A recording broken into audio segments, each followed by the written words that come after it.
the main topic of this episode is how to get promoted into management. This is something I've had a few thoughts on, being a former CEO and executive, and someone who has left that world and embraced fully the entrepreneurial lifestyle.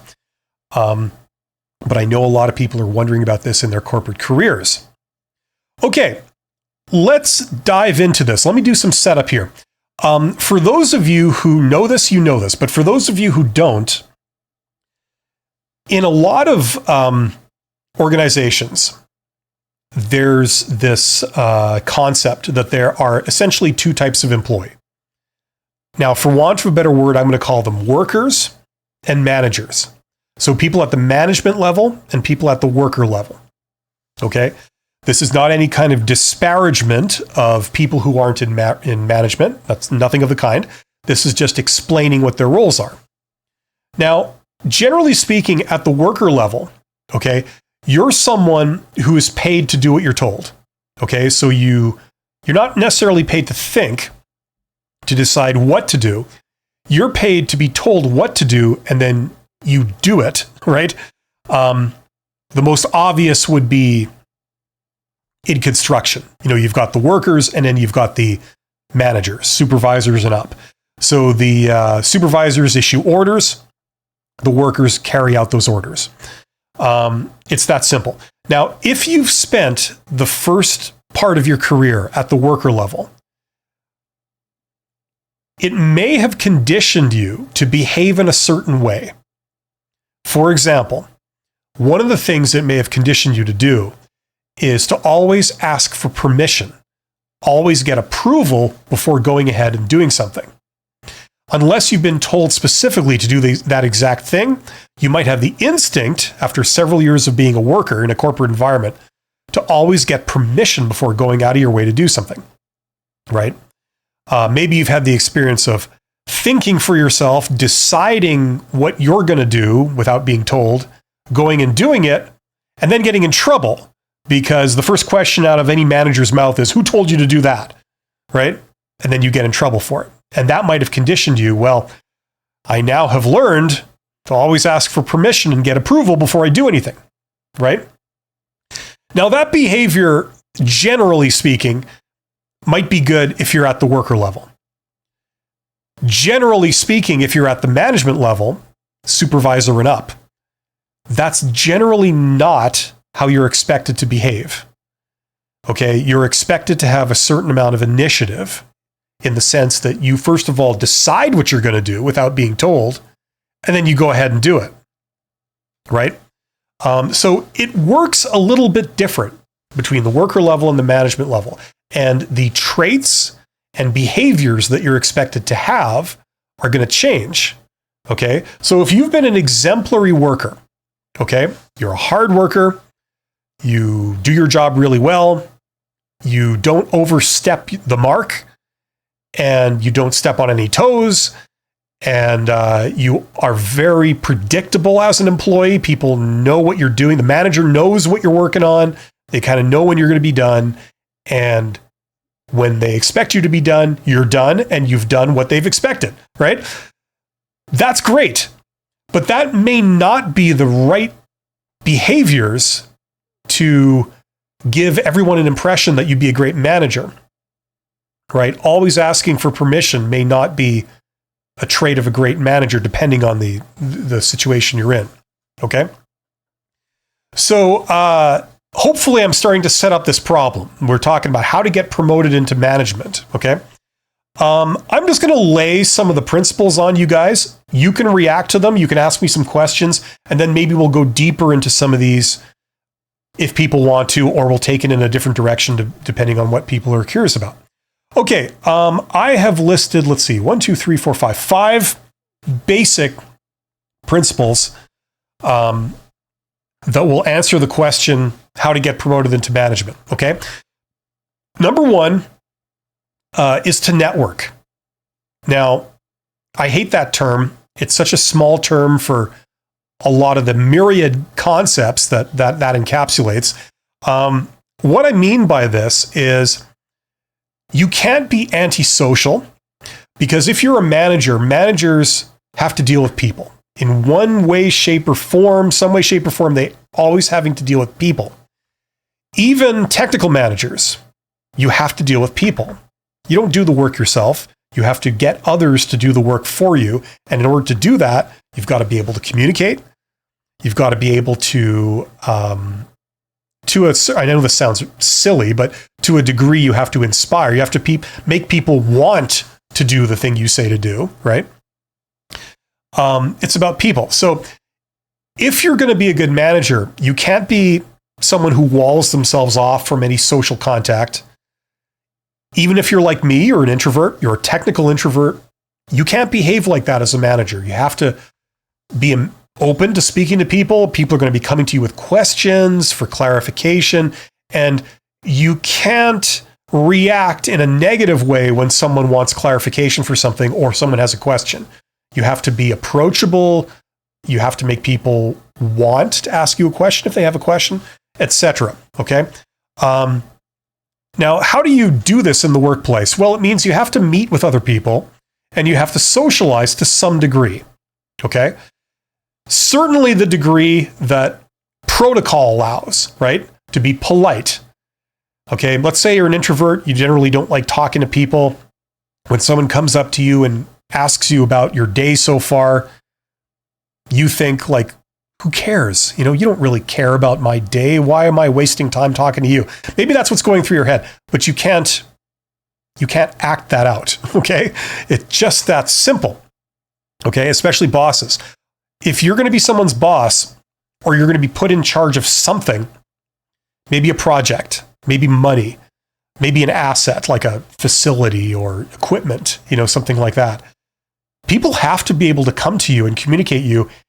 And it can't be this thing like pulling teeth coming to talk to you. It has to be easy. It has to be somewhat enjoyable and has to be productive. So you have to demonstrate these traits. You're approachable. People can talk to you. When they go away, they feel happy to have talked to you. They feel that it was productive talking to you, and they wouldn't mind doing it again. That's what has to happen. If they go away from an encounter with you thinking, God, I don't want to see that person ever again. I don't want to have to work with them or deal with them ever again. They are not going to want you in a management position. I don't care if you're a genius. I don't care if you're Albert Einstein. I don't care if you've personally made the company $100 million. They will not want you as a manager if that's what happens every time they interact with you. They will want you very firmly at the worker level, and that's where you'll stay. Hopefully that makes sense. Okay, that's the first point. You have to network, which means in the sense that you can't be antisocial. You have to meet and socialize with other people. You have to be able to be enjoyable to talk to. Okay, number 2, we kind of touched on this during the setup. That means that as a manager, you have to have initiative. That means you have to decide what you're going to do and then go and do it. You can't adopt a super safe mentality like a worker and wait to be given permission to do every little thing. You have to be somewhat bold and say, I think this is the right thing to do. I'm going to go ahead and do it. And I feel perfectly capable of, in justifying my actions if I get questioned about it. It needed to be done, and I took care of it. As I said, this is the difference between working at the worker level and at the management level. Your boss doesn't have the time to micromanage you. They have other direct reports, and then they have their own work to do in its own right. They don't have the time or the inclination to find out every little thing you're doing and micromanage you like you would be a worker. They have put you in charge of something. They're expecting that you can handle it. If you don't come back to them with any issues or questions, they assume that everything's going fine and you know what you're doing. So they go away for a while. In that time, you have to decide what you're going to do. You create your own job to a degree. And then you go and you do it. So you have to be able to think like that and act accordingly. Now, these are different traits from being a worker. So if you want to be promoted into management, starting to do that kind of thing and getting it right is certainly a way of displaying that you have that initiative. So if they put you in charge of something, you're going to be able to act like that in that role. You're going to take initiative. You're going to decide what to do. You're going to go ahead and do it on your own. And it's going to be the right thing that they were hoping you would do. Okay? So starting to display that is definitely the way to go. Number 3 of 5, be visible. This is stupid, but it's a reality of life. You have to be visible. Being close to the decision makers will help you tremendously because they see you. So they're going to think of you. They're going to have you in mind for different things. If they never see you, they never hear about you, they never hear from you, your name isn't going to leap to mind when they want to put someone in charge of something. Okay, so being visible does help. It's like sales. You could spend your money on many, many things. What do you choose to spend your money on? Usually, it's the thing that people have gone out of their way to tell you about. They put up a big sign that you saw. They contacted you and told you something about this thing that you could get, right? That's usually what people end up spending their money on, is the things that are promoted to them, right? And this situation is no different. They could promote many different people into this role. Why would they promote you? It's because they think of you and they know who you are and they know you're capable. How does that occur? It's because you're around them and you're interacting with them. Okay? This is also a thing that gives extroverts a little bit of an advantage because they like social interaction. Introverts can certainly do this too, but they don't find it as enjoyable as extroverts, generally speaking. Right? So be close to the decision maker. So for example, if you work at central office instead of a branch office, you're far more likely to be promoted into a higher position. It's unfortunate, but it's true. If you volunteer to take on tasks, that makes you more visible, right? If you volunteer to solve problems that the managers are having, that makes a good impression, that makes you visible, right? So these are things that you might want to consider doing more of if you can, if this is a goal of yours. And I speak from experience here. How are we doing so far with questions? We got some great participation. I'm going to get to questions in a little bit too. We're going to take your reactions. I see there's 37 people here. Thank you for being here. You guys are awesome. Okay, of the 5 points, point number 4 for how to get promoted into management. I got some real history with this one. Maybe you guys can relate. It's don't be too contrary. Maybe you got strong opinions. Maybe you got opinions why something won't work, right? The boss wants to do something and you're thinking, I got some concerns doing that. I don't think that's going to work, for this laundry list of reasons, right? And you push back and you voice your opinion, right? Okay. Something that's really useful to know is being able to express negative ideas in a very professional, non-confrontational way that doesn't create a ton of awkwardness. This is part of communication skills and social skills and in personal interaction skills. Learn this. Very important. If you're wondering where, first of all, I have it in that course if you're interested, but very important because you know what's annoying? It's wanting to do something. And yes, not everybody is going to agree. You're going to get people that disagree. And I got news for you. If you don't know this already in life, if you try to do anything in life, there's always going to be people that disagree and they think it's not going to work, and they'll tell you that. We see this. One of the interesting things about the internet and social networking is We see this on full display. You say anything, and chances are somebody's going to disagree, and they're going to tell you you're an idiot, and they're going to like insult you, and they're going to give you all the reasons why you're wrong, no matter what it is, right? You could put up a picture of a bunch of flowers and say, oh, aren't these pretty flowers? And someone is going to end up insulting you and saying, you're an idiot for putting that up. And, you know, I hate flowers. And anyone who likes flowers is an idiot. And, you know,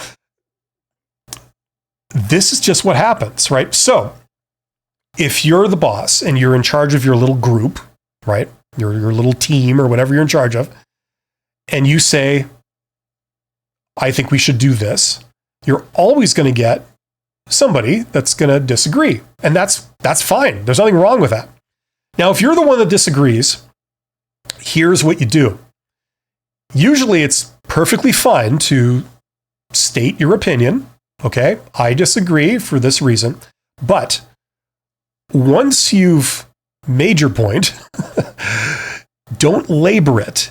Say your piece, and then you don't have to keep going on about it. What we would like to do as humans is we'd like to give full and complete information about what we think and why we think it, and you know the whole backstory and in great technicolor detail of like why we think this is a bad idea, right? Understand that people don't like to hear bad news. They don't like to hear I disagree. Okay. Sometimes you have to.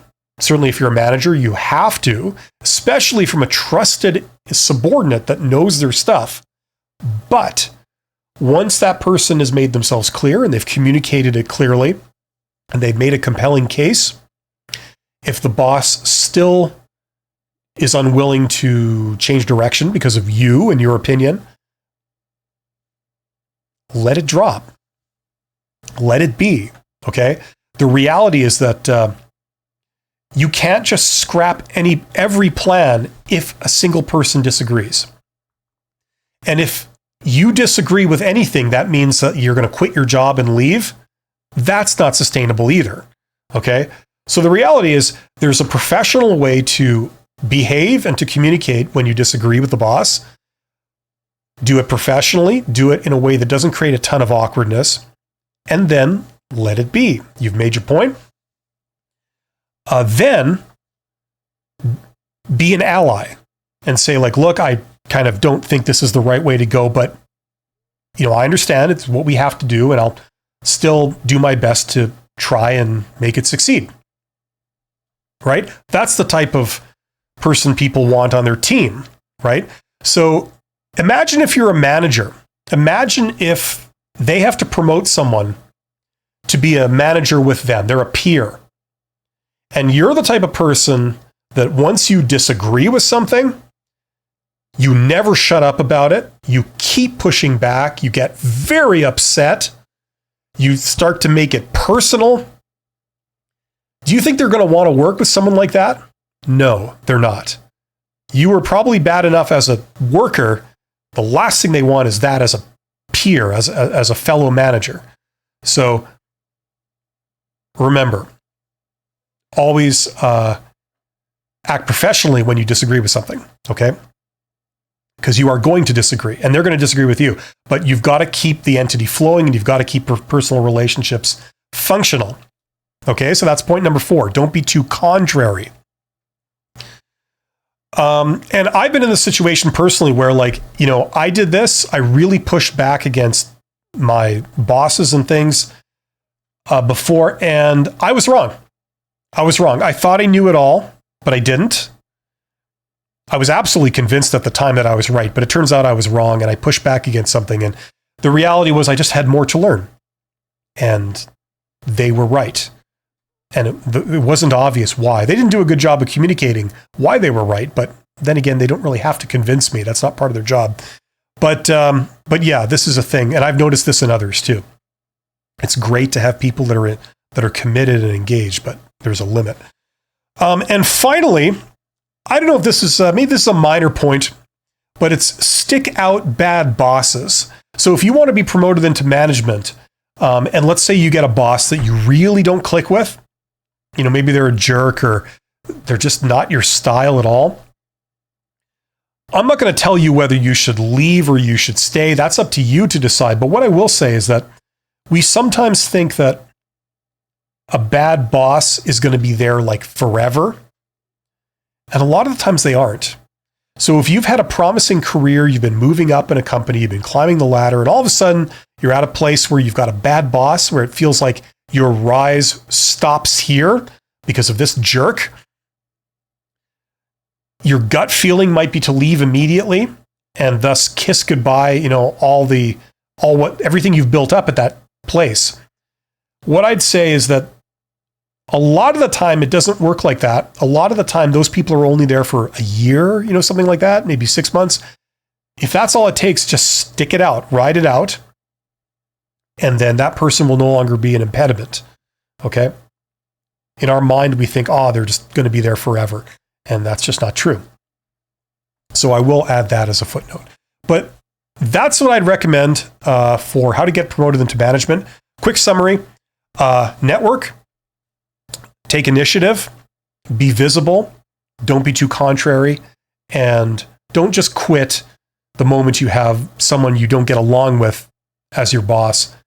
If your ambition is to climb the ladder, you might have to stick it out for just a little while, and then it might be worth your while to have done so.